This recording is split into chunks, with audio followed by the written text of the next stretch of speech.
நீங்க எதுவுமே புரியாம, எதை பற்றியும் தெரியாம, ஸ்கிரிப்ட் எப்படி வசனம் எழுதி கொடுத்து உங்களை நடிக்க சொல்றாங்களோ இயக்குனர்கள், அதே மாதிரி ஸ்கிரிப்ட் எழுதி, கதை எழுதி உங்களை பேச சொல்றாங்க உங்களுடைய ஆலோசகர்கள்.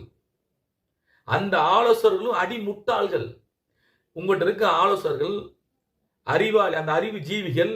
இதற்கு முன்னாடி யாருக்கு வேலை பார்த்துட்டு இருந்தாங்க? இதே திமுக அதிமுக தான் வேலை பார்த்தாங்க. இப்போ உங்களுக்கு வேலை பார்க்குறாங்க, அவ்வளவுதான். அவங்களுக்கு என்ன நோக்கம் இருக்கு?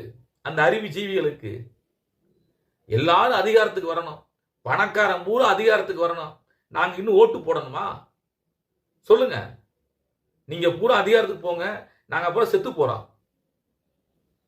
இந்த கேவலமான அரசியலை, இப்படி மக்களை கூட்டம் போட்டு அதுல பழியாக்குன்ற அரசியலை நீங்க கைவிடுங்க. உங்களை நம்பி வர மக்களுக்கு பாதுகாப்பு கொடுங்க. உங்களால பாதுகாப்பே கொடுக்க முடியல, நீங்க எப்படி தமிழ்நாட்டை பாதுகாக்க போறீங்க? சொல்லுங்க.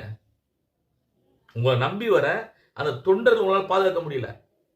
மதுரையில் நடந்த உங்க மாநாட்டு திடல்ல ஒரு தம்பியுடைய கார் விழுந்துச்சு. உங்க கொடிமரம் விழுந்து அந்த கார் உடஞ்சிச்சு, நெலிஞ்சிச்சு. அந்த கார் உங்களால் வாங்கி கொடுத்தீங்களா? அந்த தம்பி இடையில எனக்கு செகண்ட்ல கார் வாங்கி தரேன்னு சொன்னாங்க, இன்னும் வாங்கி தரேன்னு சொல்லி ஒரு நேரலில் பேசுறாரு, ஒரு ஊடகத்தில் பேசுறாரு. இன்னும் கார் வாங்கி தரல, செகண்ட்ஸ்ல வாங்கி கேட்டேன், என் புது வண்டி போச்சுன்னு. கார் போனா வாங்கிடலாங்க, புது கார் வாங்கிடலாம், செகண்ட்ஸ்ல வாங்கிடலாம். உயிர் போனா வாங்க முடியுமா? விஜய் அவர்களே,